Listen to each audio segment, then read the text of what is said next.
जनते में स्वागत आपका। मैं हूं योगेंद्र, आप देख रहे हैं खास खबर। खास खबर में हम बात करेंगे युद्ध के सीज फायर, जिस पर चर्चा होनी है पाकिस्तान में, यानी कि शनिवार को। और क्या चर्चा उससे पहले की जो तल्खियां दिखाई दे रही हैं बयानों में, हालांकि मिसाइलें थमी हुई हैं दोनों ओर से, लेकिन बयानों में बड़ी तल्खी है अभी भी। हॉर्मुज स्ट्रेट अभी भी एक ऐसा पॉइंट बना हुआ है जिसकी वजह से कई चीजें दुनिया का ध्यान अपने पर केंद्रित कर रही हैं।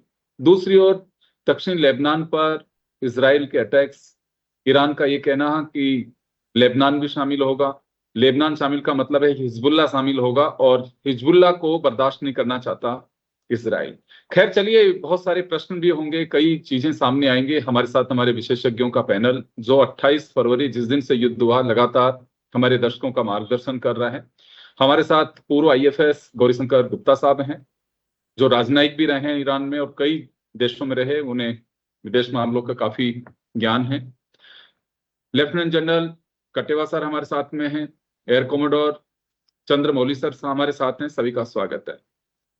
मैं गुप्ता सर एक चीज समझना चाहूंगा यहाँ आपसे, क्योंकि देखिए सीज फायर एक बार हो जाता है तो जनरली लोग कहते हैं कि एक बार का सीज फायर का मतलब है कि दोनों लोग परेशान तो हैं, टेबल टॉक करने में सहमति जाहिर कर रहे हैं, आगे का रास्ता निकल सकता है। एक बार के लिए तो एक खतरा टलता है, बाद में लॉन्ग टर्म का भी कुछ हो सकता है इन फ्यूचर, बट एक बार के लिए रुकता है। ये संकेत इसमें भी देखता हूं। मैं बहुत सारी स्टोरीज पढ़ रहा था कि एक बार के लिए अगर सीज फायर होता है तो कुछ समय के लिए वो तो थम जाता, क्योंकि कई तरह के प्रेशर भी होते हैं।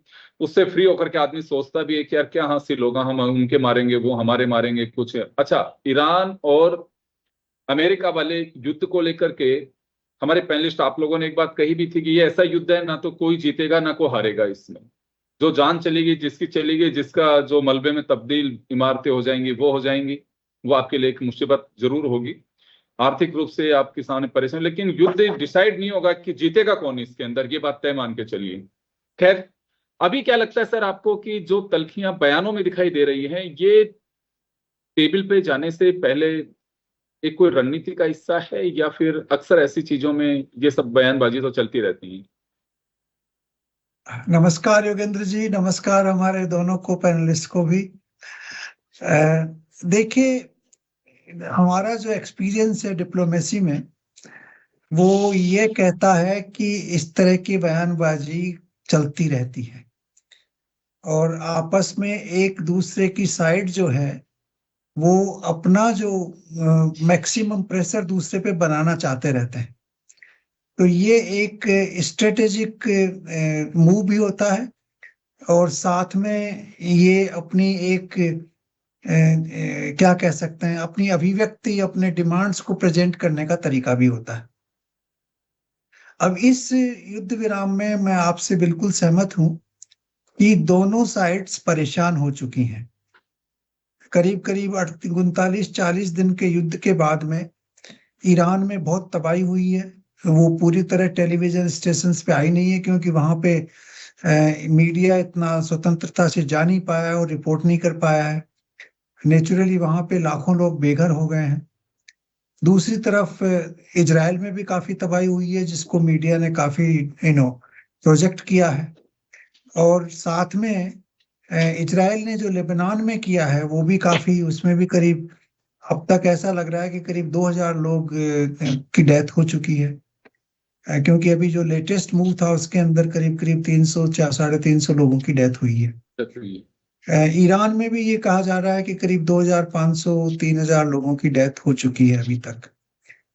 और इसके अलावा पांचों गल्फ कोऑपरेशन काउंसिल के जो मेंबर्स हैं, सऊदी अरेबिया है, यूएई है, कतार है, बहरीन है और कुवैत है, ओमान है, इन सब में भी कुछ ना कुछ तबाही जरूर हुई है। डेथ्स कम हुई हैं, लेकिन उनके एनर्जी इंस्टॉलेशंस, उनके इंडस्ट्रियल इंस्टॉलेशंस के ऊपर काफी डैमेज हुआ है। तो सभी लोग ये चाह रहे थे कि कुछ ना कुछ रिप्रीव मिले, कुछ ना कुछ ऐसा समय मिले जिसमें इन चीजों के ऊपर सोचा जाए कि क्या ये तबाही डिजायरेबल है, नहीं है, और ये है तो कितनी और आगे इसको बढ़ाया जाएगा या क्या किया जाएगा। तो एक पोज मिलता है, एक रुकाव ठहराव मिलता है, जिसमें सबको सोचने का वक्त मिलता है। तो ये एक ठहराव मिला है जिसमें सबको सोचने का वक्त मिल रहा है। सब सोच रहे हैं कि क्या ये तबाही करने योग्य है या नहीं। प्रेसिडेंट ट्रम्प के भी डोमेस्टिक जो कंपल्सन्स हैं वो बढ़ते जा रहे हैं। उनके खुद के मागा के जो सपोर्टर्स हैं उनमें भी थोड़ा डिवीजन आया है। रिपब्लिकन्स सीनेटर और डेमोक्रेट्स तो थे ही उनके अगेंस्ट में, बट रिपब्लिकन्स में भी कुछ डाइसेंट देखने को मिल रहा है। और उनकी जो कॉन्स्टिट्युएंसी है, अगले जो इलेक्शन होंगे मिड टर्म, उसके लिए भी थोड़ा सा लग रहा है, क्योंकि प्राइसेस बढ़ रही हैं तो उसमें उनको डैमेज नहीं हो जाए। इधर ईरान ने भी देखा कि उनके मिसाइल स्टॉक्स खत्म हो रहे हैं, उनके लॉन्चिंग कैपेसिटी कम होती चली जा रही है, और अगर वो कंट्रोल नहीं कर पाए तो उनको भी ज्यादा नुकसान हो सकता है। तो इन सब चीजों को देखते हुए कि ये ठीक है कि ये हो गया, लेकिन अभी इसमें 3 बड़े पेच हैं। पहला तो यह है कि स्ट्रेट ऑफ हॉर्मुज में अभी भी ट्रैफिक फ्री नहीं है। अभी भी शिपमेंट जो है वो ईरान के कंट्रोल में है, और लोगों का कहना है कि पिछले 2 दिनों में सिर्फ 11 शिप्स पास हुए हैं, जबकि रोज वहां 130 140 शिप्स पास होते हैं। तो ये कम से कम मैक्सिमम 10% है नॉर्मल शिपिंग का। कुछ लोगों ने ये भी कंप्लेन की है कि वो टोल टैक्स चार्ज कर रहे हैं, इसका पूरा कंफर्मेशन नहीं आया। $1 पर लीटर पर बैरल के हिसाब से, या $20 मिलियन पर शिप के हिसाब से, इस तरह का खबर काफी आ रही है। सर एक तीसरी चीज बोली है चीज, उन्होंने, एक चीज कही है कि ये पेमेंट बिटकॉइन में भी कर सकते हैं। ये एक नया, क्योंकि पहले तो युआन की बात थी, फिर अब बिटकॉइन में आ रहा है, तो कहीं ये अंदरूनी पैचअप तो नहीं है ईरान और ट्रम्प साहब का? नहीं, ये बेसिकली डॉलर को अंडरमाइन करने के लिए है कि डॉलर में नहीं करें आप, युआन में कर दें, बिटकॉइन में कर दें, वो डॉलर भी लेंगे आराम से अगर आप करेंगे तो। लेकिन आप कोई दूसरा ऑप्शन देना चाहते हैं तो वो एक्सेप्ट करेंगे। और दूसरी चीज, जो लेबनान और हिजबुल्लाह के बीच में, उसके में बीच में बड़ी जबरदस्त तनातनी है। यूएस वाइस प्रेसिडेंट जेडी वांस ने क्लियरली कहा था कि लेबनान इसका हिस्सा नहीं था युद्ध विराम का।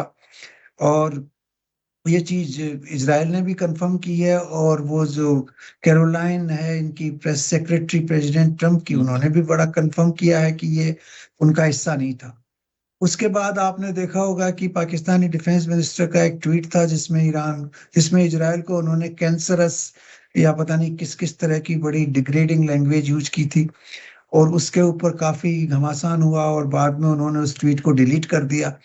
लेकिन उस बीच में जो पाकिस्तानी जो न्यूट्रलिटी है, उसके ऊपर थोड़ा कॉम्प्रोमाइज जरूर हो गया है, क्योंकि अगर वो चाहता है कि इजराइल डिस्ट्रॉय किया जाए तो फिर आप न्यूट्रल नहीं है इस नेगोशिएशंस में। तो ये चीजें सामने आ रही हैं। उधर ईरान भी प्रेशर डाल रहा है कि अगर हिजबुल्लाह के ऊपर अटैक चलते रहे तो हम आएंगे, नहीं आएंगे अभी सर्टेन नहीं है। लेकिन ये लास्ट मिनट तक ये चलते रहेंगे। मैं कहता हूं कि नेगोशिएशंस होंगे, सैटरडे को कुछ ना कुछ बातें होंगी।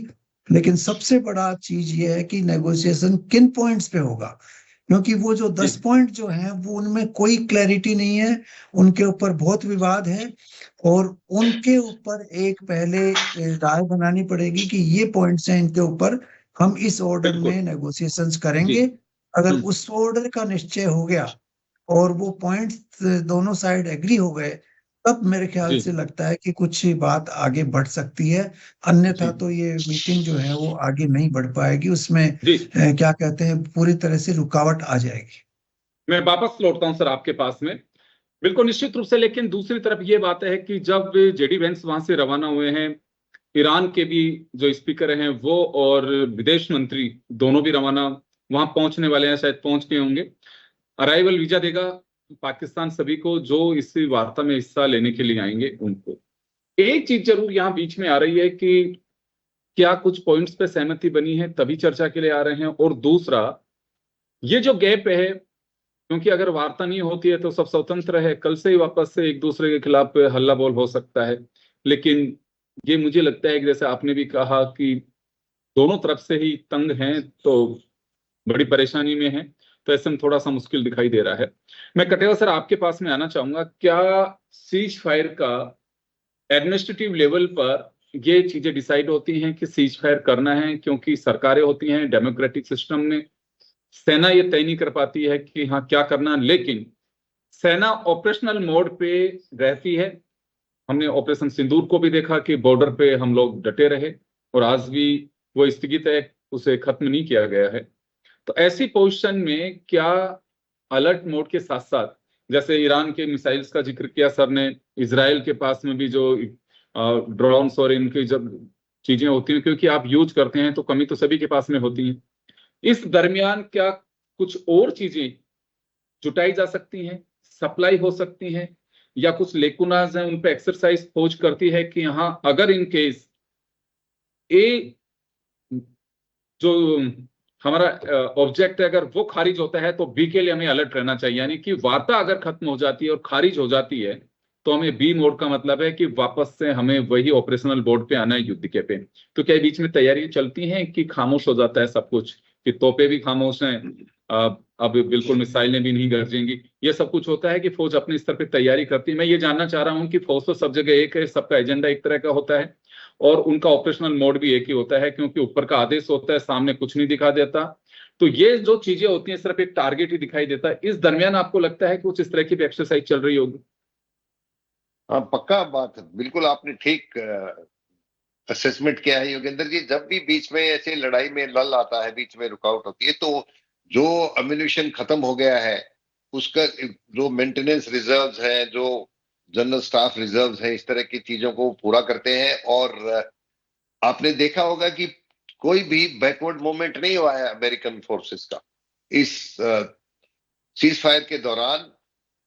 जो उनकी बेसेस थी वहां पे जरूर जो उनके परिवार थे और बच्चों को उनको वापस जाने के लिए बोल दिया गया है, परंतु जो यूएस सेंट्रल कमांड जिसके नीचे ये लड़ाई लड़ी जा रही है, उसके जितने भी लेवल कैरियर्स आ रखे थे, जो फाइटर कैरियर्स है, जिसके ऊपर से कितने सारे फाइटर प्लेन्स वहां से ऑपरेट करते हैं सी के अंदर से ही, वो आ रखे हैं, वो इधर ही है, वो तैनात है, उनको कोई कमी नहीं आई है। और आज मैं एक सोशल मीडिया पे एक छोटी सी क्लिप चल रही थी, पता नहीं वो एआई जनरेटेड है या सही है, जिसमें ये दिखाया गया है कि यूएस के जो पायलट्स थे, उन्होंने एक प्लॉट ने उन्होंने जिसमें हवाई जहाज ट्रांसपोर्ट प्लेन्स में इजराइल के लिए हथियार जा रहे थे, उनको उन्होंने उड़ाने से के लिए मना कर दिया और उनको पकड़ करके उनको कैद कर रहे थे उनको।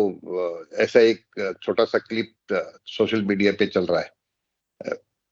पर आज एआई का जमाना है, इसमें कोई मतलब ऐसे नहीं लगता कि वो सच होगा, पर सच होना भी कोई बड़ी बात नहीं है। तो ये बात सही है कि अमेरिकन फोर्सेस के अंदर जो उनकी टॉप हायरार्की के कितने सारे लोगों को, जो लीडर थे, सीडीएस ने रिजाइन कर दिया, आर्मी चीफ को हटा दिया, और भी जो 3-4 इंपॉर्टेंट अपॉइंटमेंट्स थे जो उनके यूएस फेडरेशन फोर्सेस के, जिसमें इंटेलिजेंस वाले भी थे, उनको सबको हटा दिया गया और लड़ाई के बीच में उनको हटाया, जिसका मतलब छोटा मनमुटाव तो जरूर है जो फोर्सेस चाह रहे हैं और जो सरकार चाह रही है, उसमें छोटा कुछ ऐसी बात है जिन पे उनकी एक मत नहीं है। जहां तक ईरान का सवाल है, ईरान ने बार बार ये बोल रहे हैं कि उन्हें उनका विश्वास जो था अमेरिका के ऊपर कि वो सीज फायर जेन्युइन चाह रहे हैं, उसके ऊपर उनका विश्वास नहीं है। वो खुद बोल रहे हैं कि ये सीज फायर लड़ाई के लिए रिकूप करने का, जो आर्मामेंट के हो गए हैं, रीऑर्गेनाइज करने का ये जो टाइम अमेरिका लेना चाह रहा है, अगर ये बात है तो हम इस सीज फायर को नहीं मानेंगे और हम इस तरह का हाफ हार्टेड सीज फायर नहीं चाहते, हम लॉन्ग टर्म पीस चाहते हैं। तो ये बार बार वो बोलते जा रहे हैं। उनके फॉरेन मिनिस्टर ने भी शाम को भी एक फॉरेन मीडिया और जो वहां से चलने से पहले वहां जो इंटरनेशनल कम्युनिटी थे, एम्बेसडर्स वगैरह थे ईरान में दूसरे देशों के, उनसे बातचीत करते हुए बात उन्होंने बोली है जी। जहां तक सेना का सवाल है, सेना बिल्कुल तैयार रहती किसी भी देश की, और जो लकुना रह गए हैं बीच को, उसको मैंने जैसे बताया, उसको वो जी करते हैं, रिकूप करते हैं और रिप्लेस करते हैं। ये सबसे बड़ा एक कारण इस सीज फायर को फेल होने का हो सकता है, वो जैसे कि गौरीशंकर साहब ने भी बताया है। कि जो इजराइल है उसका हिजबुल्लाह पे और लेबनान पे जो हमला है वो अभी जारी है। अभी हिजबुल्लाह एक ईरान के जो लेबनान के अंदर कुछ हिस्सों के अंदर उनके पॉकेट्स में उनके डिप्लॉयमेंट है, उनके कार्डर है, पर उनको खत्म करने के लिए, उनको बर्बाद करने के लिए जिस तरह से इजराइल ने कल हमला किया है सिविलियन कॉलोनीज के ऊपर, उसमें बहुत सारे बच्चे मारे गए हैं और 350 से ज्यादा लोग हताहत हुए हैं। उसकी उन्होंने यूएन के जो यूनिसेफ है, जो बच्चों की एजेंसी है, उसने भी उनकी भर्त्सना की है। हमारे भी फॉरेन डिपार्टमेंट जो हमारे जो स्पोक्स पर्सन है फॉरेन मिनिस्ट्री के, उन्होंने भी इस तरह के सिविलियंस के मारे जाने के ऊपर काफी खेद जताया है। और उसके साथ साथ आयरलैंड के प्राइम मिनिस्टर ने, जो लेडी है, उन्होंने भी इसका बहुत सारी उनको क्रिटिसाइज किया है। और यूरोपियन देश और ऑस्ट्रेलिया, काफी सारे देश ये चाह रहे हैं कि अगर सीज फायर होना था तो लेबनान के ऊपर फायरिंग भी बंद होनी चाहिए। जी, और ईरान अभी भी वही है। ईरान जब हम चर्चा कर रहे हैं तब भी एक स्टेटमेंट आया है कि लेबनान को वार्ता में शामिल करिए, और दूसरा इजराइल वहां पे पूरी तरह से सीज फायर करे, तब वो चर्चा की बात की जा रही है। तो इस मांग पे अड़ा भी है। हालांकि वेंस का भी रवाना होने से पहले एक स्टेटमेंट आया है कि ईरान दोस्ती का हाथ बढ़ा रहा है, यानी कि चर्चाओं की बात अलग है। जैसे अभी गुप्ता साहब ने कहा है कि इस बीच चर्चाएं तो चलती रहती हैं, लेकिन लगता है कि कुछ इनमें आपस में चर्चा भी वहां पहुंचने के बाद ये सिचुएशन पूरी तरह से होगी कि क्या रहता है क्या नहीं रहता है। थोड़ी देर के लिए वहां की मीडिया का इंटरनेट उन्होंने खोला था, उससे काफी सारा नुकसान हुआ है, बहुत तबाही हुई है ईरान में, जैसा कि अभी गुप्ता साहब बता रहे थे। इजराइल में भी हुई है, पर ईरान में बहुत तबाही हुई है। और खास करके लेबनान जो कल के हमले में 2 हॉस्पिटल थे, वो बोलते हैं कि हिजबुल्लाह उन हॉस्पिटल्स में अपने कार्डर को रखता है, उस पर भी उन्होंने हमला किया है। और आज इजराइल के प्राइम मिनिस्टर ने ये बताया है कि हम वो लेबनान की सरकार के साथ 1-to-1 वार्ता के लिए तैयार है, सीज फायर के लिए। परंतु जो सदर्न लेबनान है उसके अंदर जहां हिजबुल्लाह की पॉकेट्स हैं और हिजबुल्लाह का वहां राज चलता है एक तरह का, उसके ऊपर उन्होंने बहुत बर्बादी की है। और वो ग्राउंड फोर्सेस भी वहां कमिट किए हैं। वो चाहते हैं कि लेबनान के उस एरिया के अंदर वो अपने पोस्ट बनाएंगे और वहां पे हिजबुल्लाह को वो आगे नहीं बढ़ने देंगे। इसके साथ साथ हिजबुल्लाह ने भी रॉकेट फायर किए हैं इजराइल के ऊपर। बिल्कुल, मैं वापस आपके पास में लौट रहा हूं सर। मैं एक बार रुक करना चाहूंगा चंद्रमौली सर का। सर आपके पास में आना चाहूंगा, क्योंकि सैटेलाइट पे बहुत कुछ डिपेंड करते हैं आप एयरफोर्स के ऑपरेशंस। अभी क्या लगता है आपको कि ये जो सारा कुछ चल रहा है, इस बीच मैंने जैसे अभी कटेवा सर से भी मेरा सवाल था, अभी आपको लगता है कि वहां पे चीजें अपनी अपनी तैयारी भी कर रही होंगी? उसके अलावा क्योंकि अमेरिका पूरी तरह से सैटेलाइट और अपनी मुखबिरी जो है वहां की ईरान की, उसके ऊपर बहुत कुछ उनका ऑपरेशन डिपेंड कर रहा है। ये मैं इस वजह से कह रहा हूं कि पहले दिन 28 फरवरी की रात जिस तरह से उनके सुप्रीम लीडर, उनके साथ में 30 ऐसे लोगों को मारा गया जो बिल्कुल सटीक और कहीं कोई निशाना नहीं गया, एक एक चीज की जानकारी, गाड़ियों तक की जानकारी थी, ये गाड़ी में ये आता है, इस वक्त यहाँ पे खड़ी है, तो ये सही मौका है टारगेट करने का। तो ऐसी जो चीजें होती हैं, ऐसे में मूवमेंट भी होता है कहीं पे भी, ईरान में भी हो रहा होगा, दूसरे कंट्रीज में भी हो रहा होगा, क्योंकि सैटेलाइट सिस्टम जो है वो अभी चाइना का यूज कर रहा है ईरान भी, रिपोर्ट्स के अनुसार। तो आपको लगता है कि पूरी मॉनिटरिंग एक दूसरे की भी हो रही होगी कि क्या मूवमेंट है, क्या है, अभी क्या चीजें चल रही हैं, कौन कहाँ जा रहा है? ऐसा लगता है ऑपरेशंस में ऐसा भी होता होगा? जी हाँ, जय हिंद। पहले तो मैं वो कंटिन्यू करूंगा, जनरल साहब ने जो बताया आपको, कि आपने मुझसे पूछा था कि ये जो एग्रीमेंट हुआ पीस का टेम्पररी, ये एग्रीमेंट में रिक्रूट होते हैं सारे सैनिक, सारे मिसाइल्स, हवाई जहाज अभी तो सर रिपेयर होते हैं। वर्बली एक दूसरे का भरोसा जीतने के लिए पहल है एग्रीमेंट पे। तो मुझे लगता है कि अगर कल इनकी वार्ता बन जाती है 11 तारीख को, तभी कुछ होगा। तो मैं कह रहा था कि ये इक्विपमेंट लोड होने के लिए टाइम लगता है, चीजें अपने गोडाउन से, स्टोरेज से, डिपो से वापस आती हैं। तो ये दोनों कर रहे हैं, इजराइल भी अमेरिका भी कर रहा है और ईरान भी कर रहा है। मैंने आपको ये बताया है कि इस दौरान सबसे बड़ी गलती करेगा ईरान, क्योंकि ईरान इस रिक्यूब के चक्कर के अंदर उसके जो डैमेज हुए हैं या उनकी जो साइट्स हैं जिसमें न्यूक्लियर साइट के पीछे पड़ा हुआ है अमेरिका, उस जगह में जाकर के अपना वो बोलबाला ठीक करेंगे और सैटेलाइट पूरी तरह से देख रहा है उनको पता लग जाएगा किस जगह पे जाकर के क्या कर रहे हैं। मिसाइल को यहाँ से यहाँ रिप्लेस करेंगे तो उसको नोट कर लेंगे। जहां खड़ा हुआ है वो तो कैमोफ्लेज तरीके, जब मूव करता है कोई चीज तो उनको पता लग जाता है यहाँ से कोई मूव हो रही तो उसको ट्रैक करते रहते हैं सैटेलाइट से। सो मैं आपको बता रहा हूँ कि इसका एक्सपोज ज्यादा हो जाएगा सैटेलाइट से कि ये कहाँ इसके दरवाजे हैं, जैसे हिल्स हैं उसमें दरवाजे हैं, फटाफट जाएंगे उसको रिप्लेस निकालेंगे, कुछ चीज हटाएंगे, कुछ चीज डालेंगे, उनको पता लग जाएगा यहाँ तक दरवाजा हमने देखा ही नहीं, वो कैमोफ्लेज था, लेकिन अभी चार गाड़ी अंदर गई है, निकल गई, यहाँ कुछ है, उसको तोड़ेंगे। तो पहली बात तो ये कि ये जो सीज फायर है इस दौरान में दोनों के दोनों आंखें खोल करके और उसको देख रहे हैं कि कौन क्या कर रहा है। ईरान नहीं कर पाता है, उसको जो सैटेलाइट की जो इंफॉर्मेशन दे रहे हैं चाइना और रशिया वो मिल रही है, लेकिन अमेरिका इजराइल के भयंकर सैटेलाइट क्लियर इमेजरी, फुटबॉल नीचे रखी हो तो उसका कौन सी कंपनी का पढ़ लेते हैं सैटेलाइट से, तो ये उनको ना वो गलती करेंगे और वो फिर सटीक वार करेंगे, पहली बात।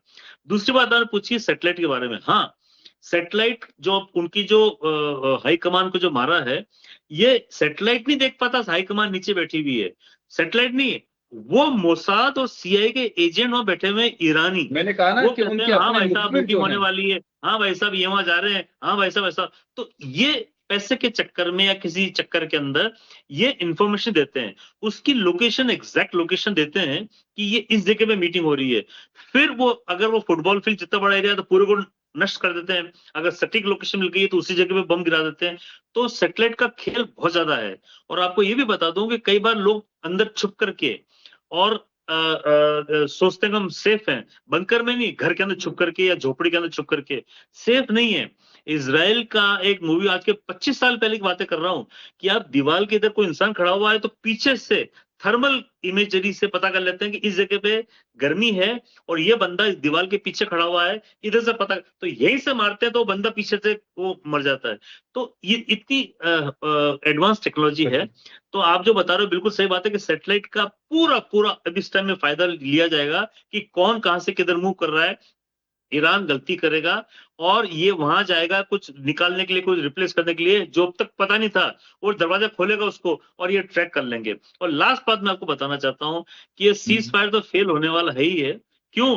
कि जो डिमांड्स आप खुद कह रहे हो, वो कहेगा हॉर्मुज खोल दे, ये कर दे, न्यूक्लियर बंद कर दे, वो कर दे, वो क्या मेरे रिपेयर कर दे पूरा पूरा आकर के, जितना तूने नुकसान किया $1 बिलियन का, ये नेदर वो एग्री करेगा नॉट ये, क्योंकि इनके टारगेट ही अलग अलग है। अमेरिका का टारगेट है कि तो हॉर्मुज खोल दे, वो क्या मैं खोल दूंगा, वो हिजबुल्लाह पर अटैक बंद करो, मुझे इतना पैसा दो, मेरा तोड़। तो ये एक दिन की मीटिंग नहीं भाई साहब, ये मेरे ख्याल से 10-12 दिन के लिए वो आए थे। जेडी वहां जा सकते हैं वापस, लेकिन वो टीम वहां पे मीटिंग करती रहेगी, बातचीत करते रहेंगे, बिकॉज कहीं मैंने पढ़ा है 8-10 दिन की मीटिंग है।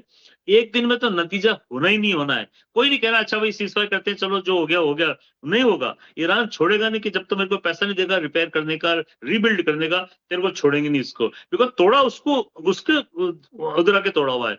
इसलिए मैं कह रहा हूँ ये सीज फायर भी ये फेल होने वाला है और ये सैटेलाइट का पूरा इसका फायदा उठाएंगे लोग इस दौरान, जबकि attack between Iran and Israel and ये नहीं हो रहा है, हिजबुल्लाह का अटैक चल रहा है। इसकी बात कर रहा हूँ कि सैटेलाइट का पूरा फायदा उठाएंगे दोनों कंपनियां।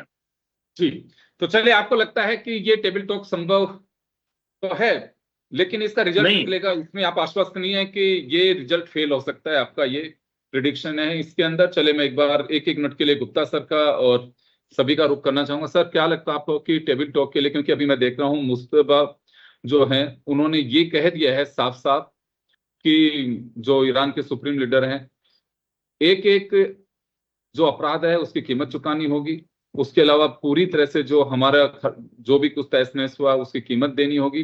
यानी कि आपने पहले संदेश जाहिर किया कि 10 पॉइंट्स जो दिए गए हैं उसमें ज्यादातर तो वही है कि जो चाहता है कि हॉर्मुज स्ट्रेट में मैं पैसे वसूलूंगा, आप मेरे परमाणु कार्यक्रम में दूसरे एनर्जी उसके ले लूंगा तो उसमें कोई गतिरोध नहीं, मेरे मिसाइल कार्यक्रम को मैं जारी रखूंगा, ये तमाम जो चीजें हैं वो आ रही हैं।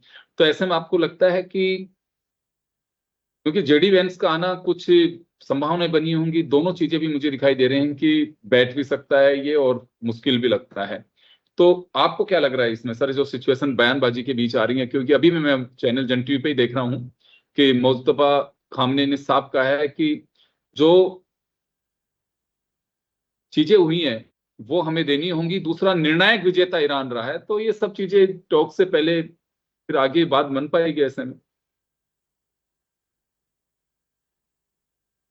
म्यूट करिए, अनम्यूट करिए सर, अनम्यूट करिए, म्यूट है आपके यहाँ। जी sir, yes sir. Yogendra ji, मेरे को तो ऐसा लगता है कि ये स्ट्रेटेजिक ब्रेक है दोनों तरफ और से।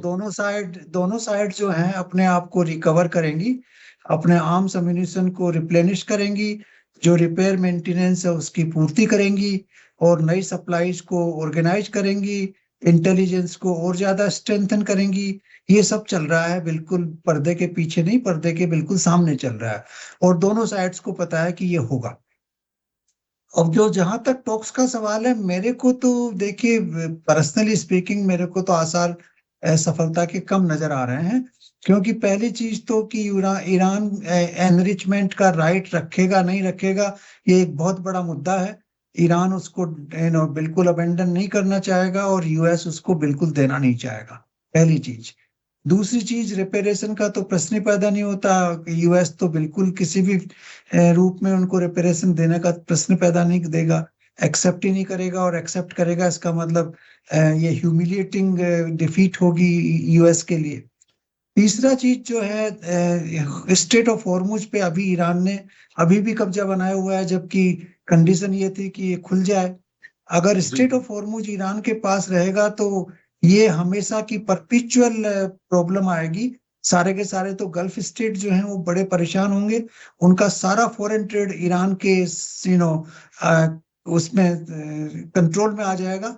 ये सिर्फ एनर्जी नहीं बल्कि जितना भी एक्सपोर्ट इंपोर्ट है उनका सारा उनके सुपरविजन में और उनके कंट्रोल में रहेगा। तो ये गल्फ स्टेट्स को बिल्कुल एक्सेप्टेबल नहीं होगा। तो ये तो बहुत बड़े ऐसे मुद्दे हैं, और भी कई मुद्दे हैं, लेकिन ये ऐसे मुद्दे हैं जिनके ऊपर मेरे को लगता है कि इंट्रैक्टेबल नेगोशिएशंस होंगे और वो कई महीनों तक और कई आगे तक जा सकते हैं। लेकिन किस रूप में जाएंगे, इस बीच में सीज फायर चलेगा नहीं चलेगा, और ज्यादा बॉम्बार्डमेंट होगा, मेरे को लगता है कि 1-2 फेजेस और आएंगे। सैटरडे को जो चर्चा होगी उस पर काफी कुछ निर्भर करेगा कि क्या कुछ रुख रहता है टेबल टॉक का जो इस्लामाबाद में होने वाली है। चल, मैं समय कम है लेकिन मैं कटेवा सर आपके पास और चंद्रमौली सर के पास में बहुत ही शॉर्ट के लिए आऊंगा सर। अब आपको क्या लगता है सर, एक जैसे एक रणनीति का हिस्सा हो सकता है, क्योंकि मुस्तफा कह रहे हैं कि एक निर्णायक हमारी जीत हुई है और सेना का आभार भी जता दिया उन्होंने, तमाम जो चीजें चल रही हैं लेबनान पे इजराइल की फायरिंग, कहीं ऐसा तो नहीं है कि ईरान और अमेरिका के बीच कुछ अंदर कुछ अलग चीजें चल रही हो और इजराइल को फ्री हैंड दे रखा है कि चलिए जब तक तुम चर्चा हो और लेबनान को अपना काम खत्म कर दीजिए और उसके बाद में जैसे चर्चा हो तो आप उसको बंद कर दीजिए, कुछ ऐसा तो खेल नहीं है? देखिए योगेंद्र जी, मुझे लगता है कि ट्रंप को एक मौका चाहिए था कि जो यूएस के फोर्सेस को कैसे डिसंगेज किया जाए, एक रेस्पेक्टेबल, एक ऑनरेबल एग्जिट कैसे मिल जाए। तो ये एक बहुत डेस्परेट थे वो, ये सीज फायर के लिए उन्होंने बहुत पहले डराया धमकाया, न्यूक्लियर का भी थ्रेट दिया कि एक रातों रात हम बर्बाद कर देंगे।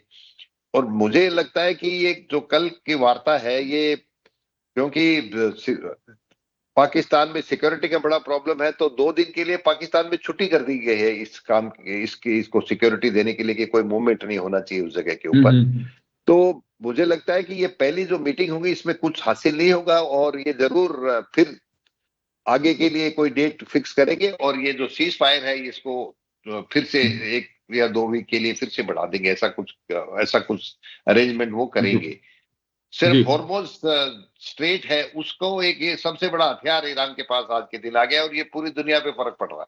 अगर ये हॉर्मोज स्ट्रेट मसला को हल कर पाए तो फिर ये सीज फायर सक्सेसफुल हो सकता है, क्योंकि बाकी जो चीजें हैं, बाकी पॉइंट्स हैं, वो उस पे धीरे धीरे की बाद में बात करेंगे। आपको वो देगा, कौन देगा, वर्ल्ड बैंक देगा या कौन आपको एड देगा, ये चीजें आगे के लिए सर सकती है। पर दोनों देश अभी चाहते नहीं कि लड़ाई आगे चले।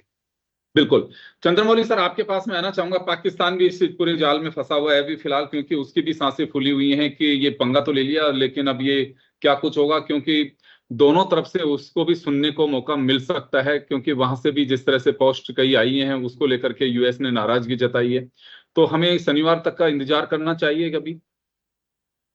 जी हाँ, इंतजार करना चाहिए। वो पोस्ट तो वो मतलब कि चोर आदमी है, उसने इधर का पोस्ट चेंज करके ईरान को भेज दिया, ईरान का पोस्ट को चेंज कर उसको भेज दिया। वो चाहता है कि किस तरह से वो वर्ल्ड के अंदर रिकॉग्नाइज हो जाए कि मैंने सीज फायर करवा दिया, मैंने बात करा दी, मेरे को नोबेल प्राइज मिलना चाहिए करके, इस चक्कर में है वो। और ये गलत किया उसने, इसको छोड़ेंगे नहीं, ये तो ईरान में नहीं छोड़ेगा, इसको भी नहीं छोड़ेगा।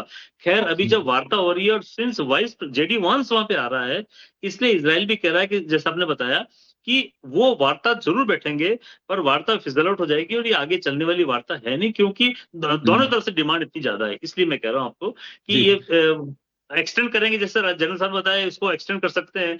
लेकिन मैं आपको पहले भी बताया था कि यूएस से 50,000 सैनिक लेके बैठा हुआ है, और भी रीइंफोर्समेंट आ गए हैं, और सील्स है, नेवी सील्स हैं। तो ये क्यों वहां पे रुकेगा? ये कुछ तो कुछ धमाका, ये कह रहा है कि मैं तेरे को रुइन कर दूंगा, तो ये कुछ तो कुछ करने की कोशिश जरूर करेगा। जी, चलिए देखिए, वार्ता के साथ साथ दोनों तरफ से भी अपनी अपनी जो भी हम कह सकते हैं कि असला बारूद, जो भी मौत की चीजें हैं, वो सारी रेडी हैं। और क्योंकि एक फौज का अपना भी एक वो है कि वो पैरेलल चीजों को करके चलती है कि अचानक आदेश आए तो अब क्या करेंगे, कहीं कोई लेकुनाज हैं तो वो पूरा एक एकेडमिक तरीके से भी वो देखते हैं कि हाँ यहाँ पे हमें ये करना चाहिए। वो एक्सरसाइज दोनों तरफ से चल रही होगी, जो लगता है, क्योंकि कई बार हमें भी वॉर एक्सरसाइज करने का मौका मिला था, उसमें एकेडमिक जो बैकग्राउंड होता है लड़ाई के साथ साथ, उस पर भी फौज लगातार चर्चा करती रहती है, कुछ इनोवेशंस भी करती है। तो मुझे लगता है कि वो सारी चीजें जारी हैं, लेकिन ऊपर से तीसरी आंख के से कैसे बचा जा सकता है, उस पर भी निश्चित रूप से कुछ ना कुछ पहल कर रहे होंगे। वार्ता शनिवार को होगी और उसके बाद में जरूर हम हमारे अतिथियों के साथ में आपसे रूबरू होंगे और देखेंगे क्या किस तरह का अपडेट आता है। चलिए, बहुत बहुत शुक्रिया आप सभी का, और खास खबर में इतना ही। दीजिए इजाजत, नमस्कार।